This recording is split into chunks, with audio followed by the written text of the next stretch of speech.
नमस्कार दोस्तों, नमः शिवाय। जीवन ज्योति चैनल में आप सभी का हार्दिक स्वागत करती हूँ। दोस्तों, आज मैं बात करूंगी हरियाली अमावस्या के विषय में। सावन मास की अमावस्या अपने आप में बहुत ही विशेष, बहुत ही शुभ फल को देने वाली अमावस्या मानी जाती है। वैसे तो प्रत्येक माह की अमावस्या हमारे लिए बहुत ही विशेष होती है। तो देखिए, इस बार हरियाली अमावस्या 4 अगस्त दिन रविवार को पड़ रही है। अब सबसे पहली बात तो स्पष्ट रूप से यहाँ पर आप जान लीजिए कि रविवार को पड़ने के कारण हम पीपल पूजा और तुलसी पूजा नहीं कर सकेंगे, जो कि अमावस्या पर बहुत ही महत्वपूर्ण होता है। वैसे कहा जाता है कि वार से अधिक महत्व तिथि का होता है, लेकिन यहाँ पर पीपल पूजा हमें नहीं करनी चाहिए, भले ही अमावस्या तिथि है, क्योंकि रविवार के दिन भगवान विष्णु जी ने माता लक्ष्मी जी की बहन दरिद्रा को पीपल वृक्ष में स्थान दिया था। तो इसलिए यहाँ पर हमें तिथि का महत्व नहीं लेना है, हमें वार का महत्व लेना है और हमें रविवार के दिन पीपल पूजा किसी भी स्थिति में नहीं करनी है।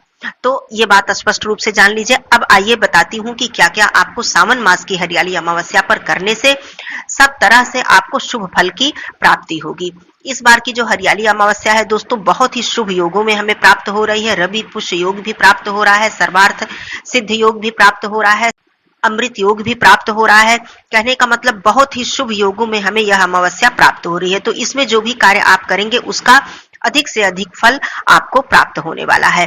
तो सबसे पहली बात की हरियाली अमावस्या पर भगवान भोलेनाथ जी, माता पार्वती जी की विधि विधान से पूजा करने का विशेष महत्व है, क्योंकि यह सावन की अमावस्या है। इस दिन माता गौरी जी का श्रृंगार आप लोग जरूर कीजिएगा, उन्हें श्रृंगार की वस्तुएं अर्पित कीजिएगा। जितना भी आप कर सके, जितना भी आप उन्हें श्रृंगार चढ़ा सके जरूर चढ़ाइएगा। पीला सिंदूर जरूर अर्पित कीजिएगा, हरी चूड़ियां अर्पित कीजिएगा, मेहंदी जरूर अर्पित कीजिएगा। ये सारी चीजें अर्पित करने से हरियाली अमावस्या पर हमें सुख सौभाग्य की प्राप्ति होती है और हमारा सौभाग्य जो है वो अखंड रहता है। इस दिन ओम उमा महेश्वराय नमः इस मंत्र का जप हमें करना चाहिए। वैसे मैं तिथि के विषय में बता दूं कि अमावस्या तिथि शनिवार को ही 3:50 पर शुरू हो जा रही है और यह समाप्त हो रही है 4 अगस्त को, यानी रविवार को 4:42 पर। तो अमावस्या का जो पर्व है ये हम उदया तिथि के अनुसार लेते हैं, तो इसलिए हमें 4 अगस्त को यह पर्व हमें मनाना है। चलिए अब आगे बात करती हूँ कि क्या क्या करना है। तो देखिए, पितरों का तर्पण तो हमें करना है। मैं प्रत्येक अमावस्या के वीडियो में बताती हूँ, आप लोग पितरों का तर्पण जरूर करें। इस दिन ब्राह्मण को भोजन हमें कराना होता है। पितरों के निमित्त हमें संपूर्ण दान निकालना होता है।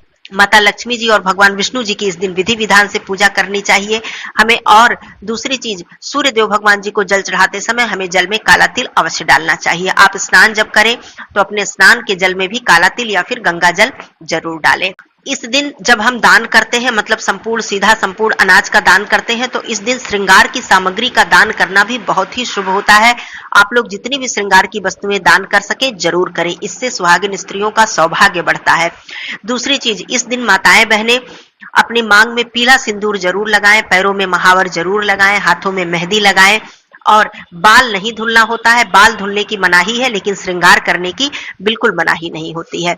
दूसरी चीज, इस दिन किसी भी जीव जंतु को आप कष्ट न पहुंचाएं। सभी जीव जंतुओं के लिए कुछ न कुछ भोजन जरूर दें और उनकी सेवा किसी भी प्रकार से कर सकें तो जरूर करें। जैसे कौवे के लिए, चींटी के लिए, मछली के लिए, पक्षियों के लिए, गौ माता के लिए जरूर भोजन कुछ न कुछ जरूर निकालें। दूसरी चीज, इस दिन वृक्ष रोपण करने का विशेष महत्व होता है। वैसे तो वृक्ष रोपण करना हमारे लिए हमेशा ही शुभ फल देता है, लेकिन इस दिन पीपल का वृक्ष लगाएं। तो रविवार का दिन पड़ रहा है तो पीपल का वृक्ष हमें नहीं लगाना है, लेकिन हम आंवले का वृक्ष, बेल का वृक्ष हम लगा सकते हैं और केले का पौधा हम लगा सकते हैं। मतलब देव वृक्ष का रोपण हम कर सकते हैं। इस दिन आप आंवले के वृक्ष की पूजा जरूर करें, बिल्व वृक्ष की पूजा जरूर करें। दूसरी चीज, इस दिन संध्या के समय दीपदान करने का विशेष महत्व होता है। दीपदान हमें कहाँ कहाँ करना चाहिए? दीपदान हमें किसी नदी तट, सरोवर है या फिर आपके घर के आसपास कोई पवित्र नदी है तो वहां जाकर आप दीपदान जरूर करें। ये बहुत ही शुभ फल को प्रदान करता है। दूसरा दीपक आपको अपने घर के मुख्य द्वार पर जलाना है। तीसरा दीपक आपको माता लक्ष्मी जी के समक्ष जलाना है अपने घर के मंदिर में। आपको शिवालय में जाकर दीपक अमावस्या तिथि पर जरूर जलाना चाहिए। बिल्व वृक्ष के नीचे दीपक जरूर जलाना चाहिए। और सबसे खास बात, सबसे महत्वपूर्ण बात कि अपने पितरों के निमित्त आपको दीपक जरूर जलाना चाहिए, जो कि घर की दक्षिण दिशा की तरफ होना चाहिए और दीपक की लौ दक्षिण तरफ होना चाहिए और आपका मुख भी दक्षिण की तरफ होना चाहिए। तो ये सारे कार्य आपको करना चाहिए। इस दिन अपने पितरों को स्मरण करके, उनका ध्यान करके उन्हें प्रणाम करना चाहिए। अपने द्वारा हुई किसी भी गलती के लिए उनसे क्षमा जरूर मांगनी चाहिए।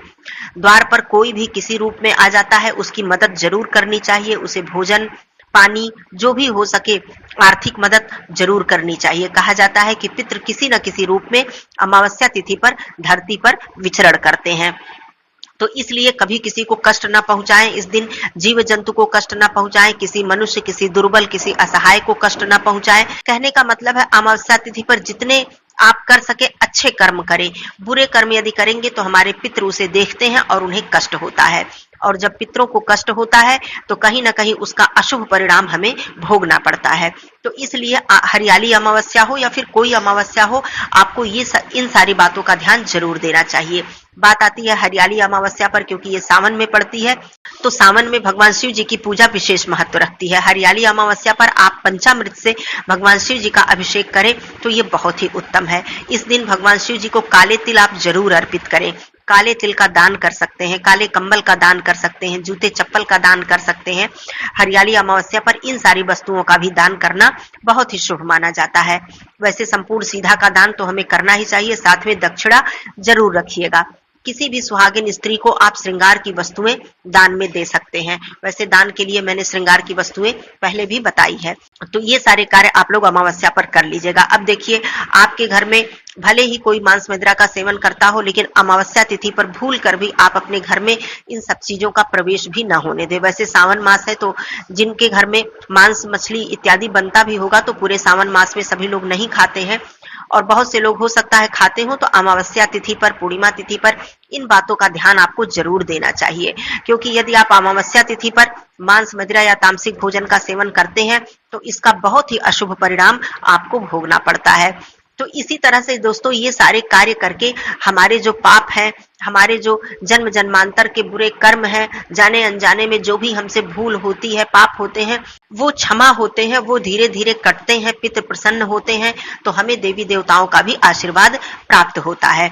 तो अमावस्या तिथि पर ये सारे कार्य अवश्य कर लीजिएगा। यहाँ पर एक बात और भी बता दूं, यदि आप कोई भी व्रत, उपवास, नियम इत्यादि नहीं कर पाते हैं तो तिथियों का ध्यान अपने जीवन में आप लोग जरूर रखें।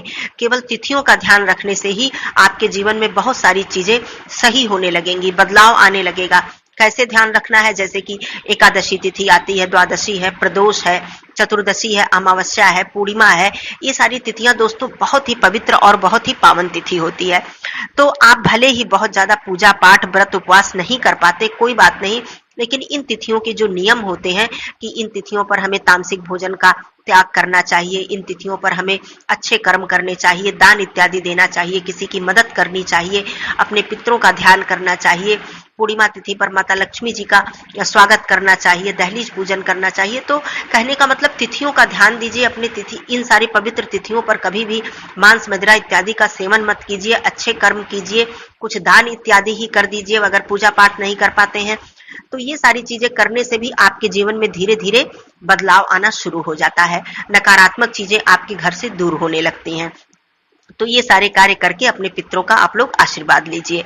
निवेदन है कि वीडियो पसंद आई हो तो इसे लाइक कर दीजिएगा और लोगों में शेयर कर दीजिएगा। चैनल पे पहली बार है तो चैनल को सब्सक्राइब कीजिएगा। कमेंट बॉक्स में ओम नमो भगवते वासुदेवाय अवश्य लिखिएगा। धन्यवाद दोस्तों। नमः शिवाय। हर हर महादेव।